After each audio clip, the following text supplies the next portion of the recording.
Bonsoir Émilie. Un mot, une idée pour qualifier la rentrée de votre département ? Écoutez, c'est une rentrée riche. Nous avons beaucoup de sujets sur l'actualité, tant de la santé que de la rentrée sociale. Donc nous sommes bien occupés et nous sommes à pied d'œuvre pour avancer sur de nombreux sujets. Les sujets évoqués lors de cette conférence de presse, le premier concerne la santé, la vaccination contre le Covid et la grippe. Alors, la vaccination contre la Covid, bien évidemment, tout le monde lit dans l'actualité la recrudescence de la Covid. Heureusement, un variant Eris, qui est un variant qui entraîne peu de cas graves, mais de nombreux cas. Les structures de santé ne sont pas du tout menacées dans leur fonctionnement et il n'y a pas d'alerte particulière à ce sujet. Néanmoins, il est important de rappeler que la vaccination est utile. Elle est utile pour protéger les personnes âgées, les personnes présentant des comorbidités de forme potentiellement grave et de décompensation de leur maladie chronique, comme pourrait d'ailleurs le faire une épidémie de grippe. À ce titre, nous allons dès la semaine prochaine avoir à disposition les nouvelles versions du vaccin Comirnaty qui permettent d'avoir une couverture vaccinale de ce sous-variant Eris. Un autre thème d'actualité a été abordé, c'est ce nouveau traitement contre la bronchiolite, le Beyfortus. Est-ce qu'il est proposé dans les maternités à Monaco ? Est-ce qu'il y a une pénurie en principauté ? Alors vous avez raison d'abord de parler de traitement puisque ce n'est pas un vaccin. Le Beyfortus, ce sont des anticorps monoclonaux qui confèrent une protection immédiate et pour une durée de plusieurs mois aux nourrissons qui bénéficient de ce traitement. Aujourd'hui, nous disposons de doses à la maternité de l'hôpital de Monaco en faible quantité, mais comme vous le savez, ce traitement est également manquant en France puisque suite à la communication large qui a été faite par les pouvoirs publics français, la demande a été importante. Or, la disponibilité de doses est assez faible en France et aujourd'hui, il y a effectivement des besoins qui sont supérieurs à la disponibilité de ce traitement. Pour notre part, nous avons pu obtenir 34 doses au CHPG qui sont utilisées pour les nouveau-nés qui en ont besoin. Et nous avons commandé auprès de Santé publique France, puisque c'est une dispensation qui est régulée par les pouvoirs publics français, 300 doses qui devraient nous permettre de couvrir les besoins de nourrissons et jeunes enfants de la principauté. Un mot sur l'évolution du chantier du nouveau CHPG. Où en est l'avancée des travaux ? Le CHPG, il avance bien. Comme j'ai pu le dire, c'est un chantier de longue haleine qui est le fruit d'une collaboration intense entre mon département et celui de Madame Caron. La partie infrastructure est terminée, en tout cas dans la phase construction, à savoir les parkings, un certain nombre de services techniques, les nouvelles urgences du futur CHPG.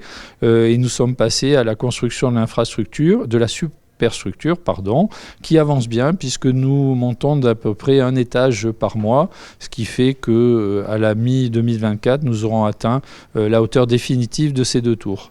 Concernant le volet social, Christophe Robineau, le premier forum de l'emploi a confirmé l'attractivité du pays. Le marché reste dynamique, même si des secteurs peinent encore à recruter. Écoutez, des secteurs effectivement peine encore à recruter, mais je crois que le forum est une belle démonstration de l'intérêt des candidats à un emploi pour Monaco.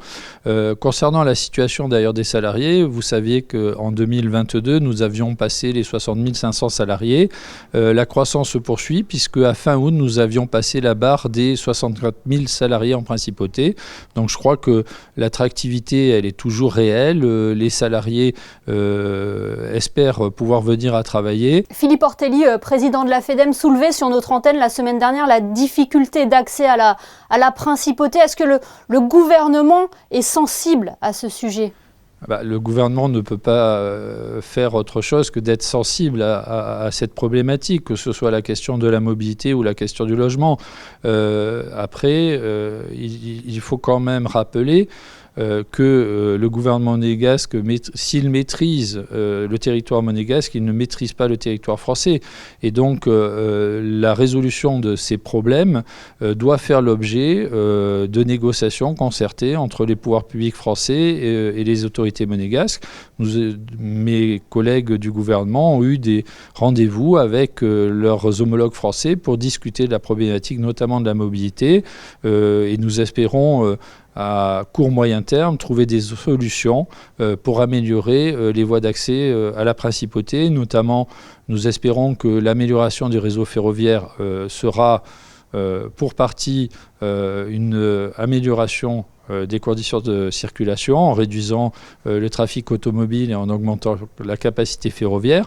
Mais ce n'est pas la seule solution qu'il faut envisager et différentes autres solutions ont été abordées et font l'objet d'échanges entre le gouvernement monégasque et le gouvernement français ainsi qu'avec les collectivités locales des Alpes-Maritimes.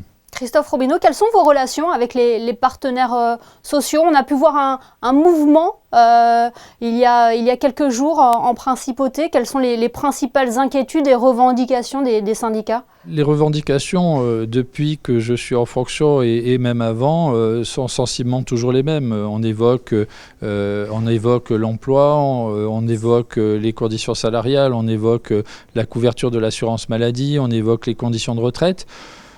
Certaines revendications sont légitimes, certaines revendications sont faciles et notamment la revalorisation du point retraite qui était demandée par l'USM de 5,06% en fait était une mesure qui était déjà acquise puisque les propositions du directeur des caisses sociales de Monaco qui avaient été communiquées aux représentants des salariés auprès du comité de contrôle faisaient état de cette volonté de revaloriser quoi qu'il en soit le point retraite de 5,06%. Eh bien, merci beaucoup Christophe Robineau d'avoir été avec nous pour évoquer la rentrée de votre département des affaires sociales et de la santé.